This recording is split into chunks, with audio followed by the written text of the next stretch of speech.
Today, we're going to continue our discussion on safety behaviors. If you didn't listen to the first part of this episode, head back to your feed and check that out first. Welcome back to Savvy Psychologist. I'm your host, Dr. Monica Johnson. Every week on this show, I'll help you face life's challenges with evidence-based approaches, a sympathetic ear, and zero judgment. As a reminder, safety behaviors are deliberate actions we engage in response to worries. The function of a safety behavior is to allow us to feel better in the present moment and to eliminate the chances of us experiencing the feared outcome. Safety behaviors can be tricky because some of them are more obvious avoidance strategies, and others make us think we are addressing the issue, but we really aren't. These unhelpful approach strategies are like busy work for the mind. Which leads us to the first on my list today, double checking. Double checking is when you repeatedly check up on something you're working on, like an email you need to send, an assignment you need to submit for grading, or even a behavior like rereading your text messages.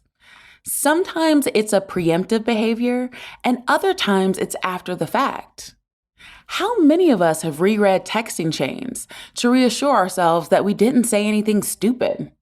The problem here is that you're usually not checking once or twice. You're checking a dozen times or spending an hour reviewing a text message that's shorter than a Twitter update. These behaviors eat up a lot of time and usually degrade our ability to trust ourselves.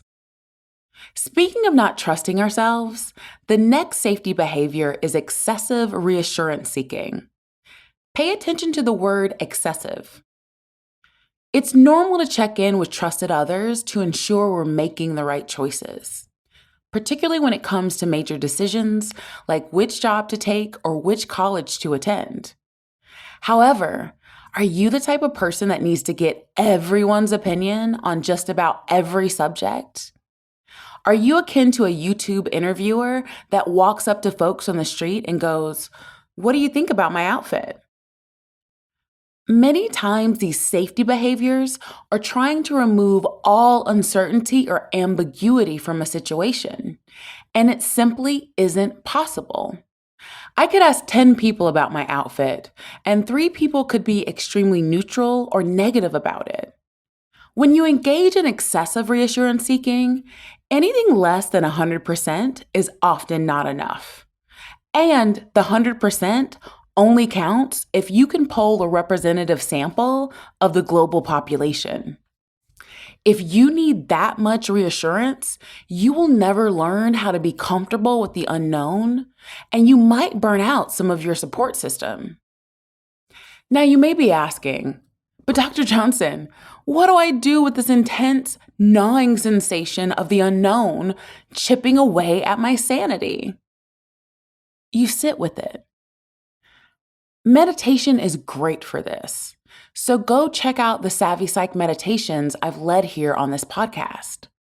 When you endure discomfort, you tend to discover that there wasn't any dragon in the cave, and the discomfort dissipates on its own over time.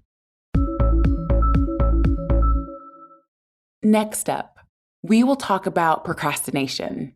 It's a popular method, and most of us are aware of the havoc it can cause in our lives. Procrastination is an avoidant safety behavior. It can come up in a lot of ways for us, but often it's delaying a decision or a task. For instance, you might delay a doctor's appointment because you're scared of what the rashes on your forearm will be. Procrastination is like a high-interest credit card. Yeah, you can borrow the time, but it's going to come at a high cost. Using the medical example, I've heard horror stories of folks delaying preventative testing and then finally going to the doctor too late. With procrastination, you can take a smaller problem and turn it into a big one. Other potential downsides are missing out on opportunities, increasing interpersonal difficulties with your support system, and impacting your self-esteem. The next safety behavior I call the "I'm fine, I got it." This is the person who does everything for themselves and refuses to delegate tasks ever. Another flip side of this is also doing everything for everyone else. When you're doing everything yourself, it can remove that uncertainty because you know that everything is being done and how it's being done. However, we can't do it all alone. For instance, I routinely have patients who have full-time jobs, engage in childcare, cook, clean, exercise, host, and never once ask for anything. It is difficult to do all of these things solo with the types of lives we live. I sometimes have groceries delivered because I know I don't have 2 hours in my week to do the shopping myself. Trying to do everything on your own all the time is time-consuming and typically leads to us stealing necessary time and energy from other domains of our lives. For example, we may have less time to socialize because we have too many responsibilities. Take some time to review your life, explore your legitimate needs, and consider the belief structures that get in the way of you asking for help. Do you believe you should be able to do it all yourself? Are you worried others won't do it right? Do you fear rejection or that you will be a burden?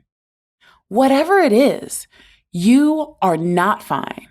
And even if you got it right now, what about later?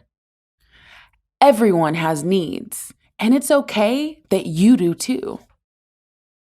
What safety behaviors from today's list are you engaging in? Let me know on Instagram at KindMindPsych. You can also reach out to me via my email at psychologist@quickanddirtytips.com or leave a voicemail at 929-256-2191. The Savvy Psychologist is a Quick and Dirty Tips podcast. It's audio engineered by Steve Rickyberg with script editing by Adam Cecil. Our podcast and advertising operations specialist is Morgan Christensen. Our digital operations specialist is Holly Hutchings. Our marketing and publicity assistant is Avina Tomlin, and our intern is Cameron Lacey. Follow Savvy Psychologist on Apple Podcasts, Spotify, or wherever you listen to podcasts. That's all for this episode of Savvy Psychologist. Thanks for listening. I'll see you next week.